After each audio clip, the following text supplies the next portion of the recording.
Hello दोस्तों, today I am going to discuss the CRPC 1973 act number 2 of 1974।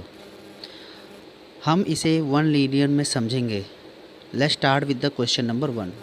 Before discussing this question number 1, I would suggest kindly go through bare acts, MCQs, judgment, or number 4 any other source. Any other source may be any book, SN Mishra notes. This is my recommendation from my side. देंगे number 1, CRPC came into force on 1 अप्रैल 1974। इसका मतलब है दोस्तों कि जो CRPC है हमारा वो फोर्स में 1 अप्रैल 1974 को आया। ध्यान रखना 1 अप्रैल 1974। It is ask in examination. अब बात कर लेते हैं इसकी इनेक्टमेंट डेट की। इनेक्टमेंट डेट वैसे पास तो पूछी नहीं जाती है, but it was passed on 25 January 1974। Now question number 2, CRPC is divided in 37 chapters and 484 section. कई बार कोई पेपर में ये पूछ लेता है कि CRPC में कितने चैप्टर हैं। तो दोस्तों 37 चैप्टर हैं और 484 सेक्शंस हैं। नाउ अब हम कैसे याद करें कि ये तरीका कैसे याद करें कि भाई चैप्टर 37 है, भूल जाते हैं कई बार। तो ध्यान रखना है, ये एक्ट नंबर कौन सा है? एक्ट नंबर 2 है ऑफ 1974। हम इसे बोलते हैं the code of criminal procedure 1973। अब लास्ट में से देखें तो 73 को रिमाइंड करने की तरीका बता रहा हूँ। 73 को अगर हम अपोजिट करते हैं तो 73 का अपोजिट होता है 37। तो इससे हम याद कर सकते हैं कि 1973 का अपोजिट 37 होता है, इसलिए 37 चैप्टर हैं एंड 484 सेक्शंस हैं। Now question number 3, the CRPC action to the whole of India except the state of Jammu Kashmir. Now after article 327 the except of state of Jammu Kashmir has been excluded. Now CRPC extend to the whole of India. The provision of chapter 8, 10, 11 under CRPC shall not apply to the state of Nagaland. दोस्तों ये कह रहा है कि chapter 8, 10, 11 CRPC के जो हैं वो स्टेट ऑफ नागालैंड पे एप्लीकेबल नहीं होते हैं और ट्राइबल एरियाज़ कुछ ट्राइबल एरियाज़ भी होंगे जहाँ एप्लीकेबल नहीं है, नागालैंड में भी नहीं है, except in the cases where the state government by notification apply such provision to them. अगर मान लो किसी स्टेट के अंदर कोई ट्राइबल एरिया है और उन पर ये सेक्शन एप्लीकेबल नहीं है, सेक्शन 8, 10, 11, तो स्टेट गवर्नमेंट नोटिफाई करके उन पर एप्लीकेबल भी बना सकती है। Question number 4, reason for non-applicability of some provision of CRPC, the state of Nagaland have been stated by the Supreme Court in state of Nagaland versus Ratan Singh. So दोस्तों ये state of Nagaland versus Ratan Singh को आप ये ध्यान रखना है कि ये जो जजमेंट है इसमें रीज़न दिए गए थे कि चैप्टर 8, 10, 11 क्यों अप्लाई नहीं करता है the state of Nagaland and tribal areas पर। ओके दोस्तों, now question number 5, the subject of CRPC falls within the concurrent list. आप सभी जानते हैं कि शेड्यूल 7 में 3 सब्जेक्ट हैं, union list, state list, concurrent list. तो CRPC जो है falls within the concurrent list. CRPC concurrent list में लाई करता है। It can be amended by whether it is parliament और स्टेट लेजिस्लेचर। CRPC अगर कॉन्करेंट लिस्ट में lie करता है, इसका मतलब है उसमें पार्लियामेंट भी कानून बना सकता है और स्टेट भी कानून बना सकता है। Now question number 6, the unique feature of CRPC is separation from executive from judiciary. तो ये CRPC का एक यूनिक फीचर है कि जो एग्जीक्यूटिव को फ्रॉम जुडिशरी से सेपरेट करता है एग्जीक्यूटिव को। And it is very important, ये जानना ज़रूरी है कि separation of executive from the judiciary. Number 7, the code of criminal procedure amendment bill 1994 was passed by the Lok Sabha. ध्यान रखेंगे दोस्तों, वो जो code of criminal procedure amendment bill है 1994 was passed by the Lok Sabha on 5/5/2005। ध्यान रखेंगे, ठीक है। Question number 8, the code of criminal procedure amendment 2005 जो अमेंडमेंट है वो फोर्स में कब आई है? 23/6/2006 में। उसके बाद 2009 भी आई है, 2012 भी आई है, 12 की 13 में आई है, 18 भी आई है। तो ये हम ध्यान रखेंगे कि जो act number criminal amendment act 2005 है which came into force on 23 June 2006। Now दोस्तों question number 9, criminal amendment act 2013 came into effect on, कब आई फोर्स में? 3 फरवरी 2013 को। ना question number 10, the classification of offences has been given under first schedule of CrPC. What is classification of offences? The offences जो हमारे हैं वो डिवाइड किए गए हैं, क्लासीफाई किए गए 2 कैटेगरी है, बेलेबल एंड नॉन बेलेबल। कहाँ पर दिए हुए हैं? शेड्यूल 1। शेड्यूल 1 में जाइए और देखिए कि शेड्यूल 1 में जाइए और देखिए कौन से बेलेबल है, कौन से नॉन बेलेबल हैं। Now question number 11, bailable offences 2A के अंदर, सीआरपीसी के सेक्शन 2A के अंदर इसे बेलेबल और नॉन बेलेबल को डिफाइन किया हुआ है। और what is bailable and what is non bailable? तो सीआरपीसी जो कहती है वो बेलेबल वो होते हैं, an offence which is shown as bailable in first schedule. अभी आपको बताया था कि जाइए फर्स्ट लिस्ट में और जो देखिए बेलेबल कौन से होते हैं, वो बेलेबल ऑफेंसेज होते हैं। और which is made bailable for the any other law for the time being in force. CrPC में देखेंगे आईपीसी का दिया हुआ है, और ये भी कह रहा है या फिर विच is made available by any other law. हो सकता है कोई और भी लॉ हो जिसमें ये अवेलेबल हो सकता है ऐसा कोई और भी कानून हो जिसमें ऑफेंस दिया हो और वो बेलेबल हो। Now question number 12, the non bailable offences section 2A के ही अंदर है। तो other than bailable offence is a non bailable offence, heinous crime basically non bailable offence, वो भी उसमें आप जाके देख लीजिए, नॉन बेलेबल ऑफेंस मिल जाएगा शेड्यूल 1 में। Grant of bail is a matter of discretion of the court. अब एक यहीं बता देता हूँ, बेलेबल ऑफेंसेस में bail is a matter of right of the accused, but in non-bailable offences granting of a bail is a matter of discretion of the court. Number 13, in a cognizable offence. Cognizable offence की बात करें तो section 2C के अंदर define किया गया है cognizable. Cognizable के साथ हम नॉन कॉग्निजेबल भी पढ़ लेते हैं जो कि 2L में डिफाइन किया हुआ है। 2C क्या कहता है? 2C कहता है कि भाई कॉग्निजेबल ऑफेंस है, कॉग्निजेबल मीन्स हीनियस क्राइम है, तो police officer may arrest an accused, in which police officer may arrest without a warrant, और इन्वेस्टिगेशन के लिए not require permission from the magistrate, and investigation without seeking permission from the magistrate. Now 14, in a non cognizable बोला था याद करने के लिए 2C के साथ 2L भी पढ़ेंगे आप, तभी आप रिमाइंड कर पाएंगे कि 2C के साथ क्या है 2L। In non cognizable offences 2L, the police officer has no authority to investigate without order of magistrate and he can not arrest a person without a warrant. तो 2C में कहता है arrest he can arrest without warrant, और इसमें कहता है he can not arrest without a warrant. वहाँ पे investigation without permission of the, यहाँ इन्वेस्टिगेशन, यहाँ he has no authority to investigate without the order of magistrate. Now 15, CRPC, the nature of non-cognizable offense is bailable and simple. कहता है कि भैया जो non cognizable offence, basically non cognizable offence private offence होते हैं, और cognizable जो publicly होते हैं। जो कहा जाता है वो ये है कि non cognizable are widely public और नॉन कॉग्निजेबल प्राइवेट की लड़ाई झगड़ा हो जाए आपस में, यही होता है। और नॉन कॉग्निजेबल बेलेबल होते हैं और सिंपल होते हैं, इसीलिए इन्हें सिंपल भी कहा जाता है। 16 में आ जाते हैं। 16 कहता है complaint as provided under section 2D। अब 2D के बारे में देख लेते हैं कि भाई कंप्लेंट मीन्स क्या होता है। देखो मैं जो जानता हूँ, जो मैंने पढ़ा हुआ है, an allegation made orally in writing to a magistrate, allegation made either in writing और oral to a magistrate. Complaint is always made to a magistrate, not to a police officer, not to anyone, is always made to a magistrate with a view of taking action under this code, and some person whether known or unknown has committed an offense. Okay, तो किस purpose से की जाती है? with a view of taking action, with a view to his taking action under this code.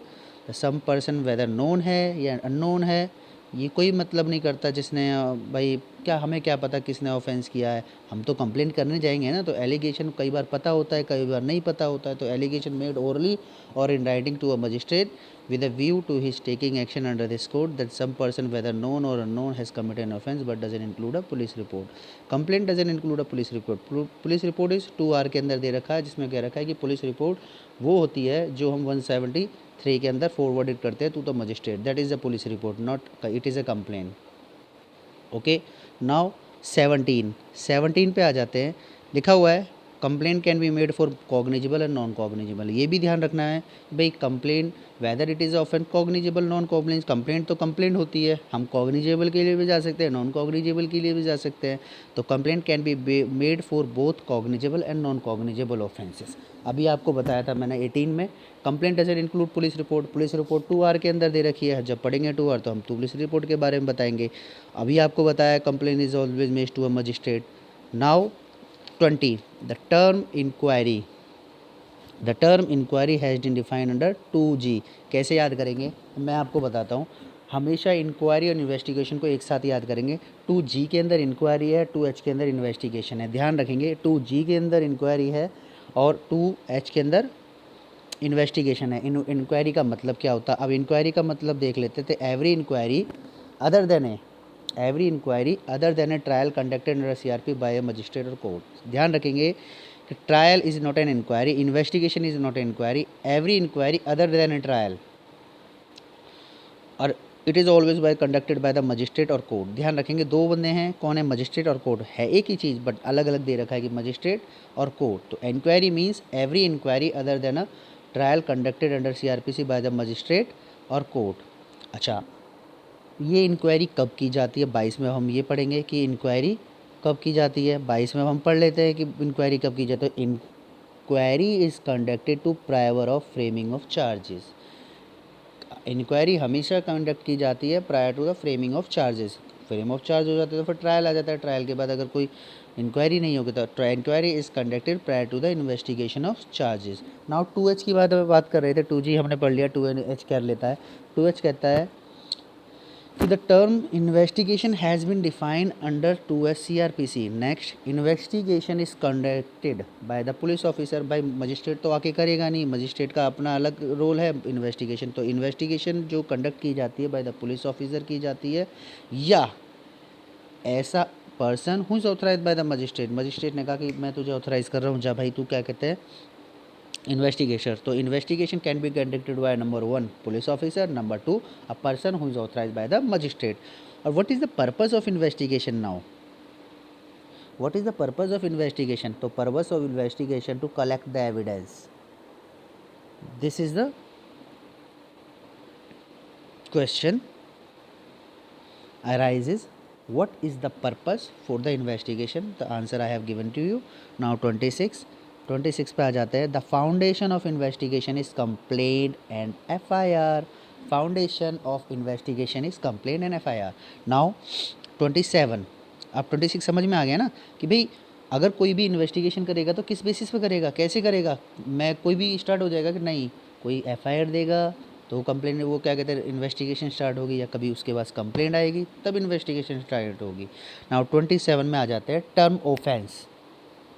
Term offence, offence has been defined under section 2N of CRPC। 2N ध्यान रखेंगे, 2N के अंदर ऑफेंस डिफाइन है, 2N के अंदर, ठीक है।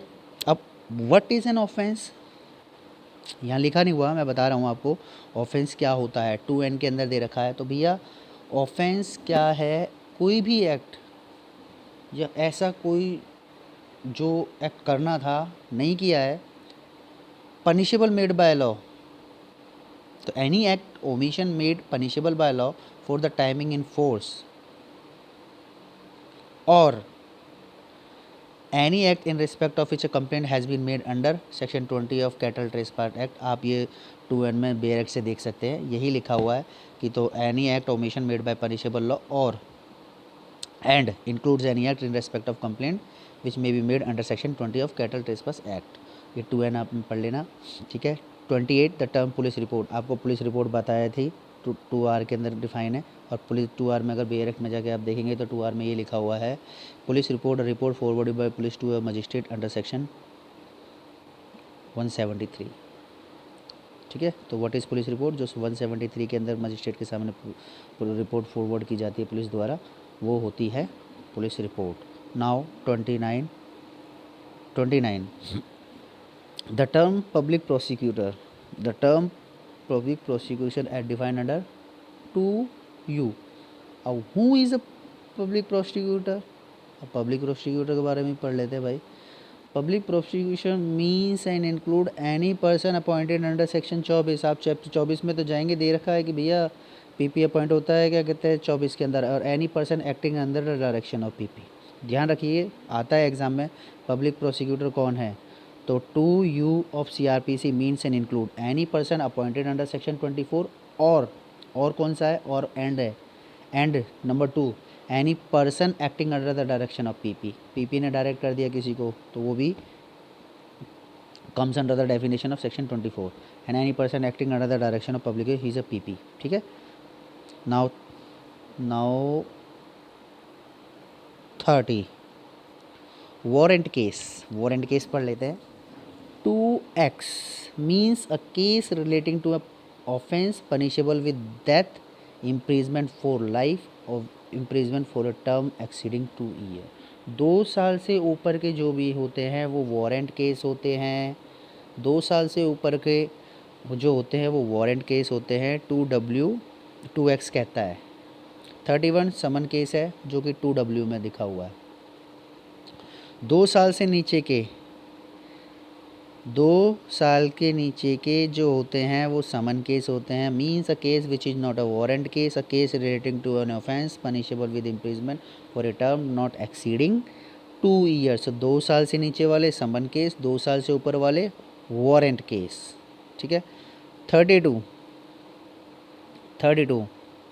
अच्छा, इसे 32 को पहले से अगर आप ये क्वेश्चन राइज होता है कि भैया 2 साल वाले वारंट केस में 2 साल से ऊपर वाले, समन केस में 2 साल से नीचे वाले, तो 2 साल वाला अगर आ गया तो कौन सा होगा, वो होगा समन केस। 32 में आ जाता है victim is defined under 2WA question arise WA, तो दिस वाज एडेड 31/12/2009 अमेंडमेंट से ये ऐड हुआ। ओके दोस्तों, अब victim is defined under 2WA of CRPC as a person who has suffered any loss or injury caused by reason of act or omission for which the accused person has been charged. Okay, a person who has suffered or loss या injury caused by the reason of the act or omission for which the accused person has been charged. Okay, 32 33 में victims includes victim guardian और legal higher. 2 बंदे हैं, कौन कौन, victim guardian और legal higher, और आपको बता ही दिया कि विक्टिम कौन सी 31/12/2009 अमेंडमेंट से ऐड हुआ है। Now 34 judicial proceeding includes inquiry and trial. Judicial proceeding 2I में दिया हुआ है, 2I में दिया हुआ है जुडिशियल प्रोसीडिंग। क्या होती है judicial proceeding other than inquiry और trial? Any proceeding in the course of which evidence is or may be legally taken on oath। अब इस आप डेफिनेशन को देख लीजिए, मेरे एक्ट में सेम एज इट इज़ लिखी हुई है, और वही जुडिशियल प्रोसीडिंग होती है अदर देन इंक्वायरी और ट्रायल। अगर जुडिशियल प्रोसीडिंग को डिफाइन करने के लिए आए तो आप लिखिए भैया any proceeding in the course of which evidence is और may be legally taken on oath. Okay, now दोस्तों अगर कोई इसमें मिस्टेक हो तो please correct me in comment box. Thank you so much for watching, like and subscribe to my channel for more videos. फिर मिलते हैं नेक्स्ट वीडियोज़ में, धन्यवाद।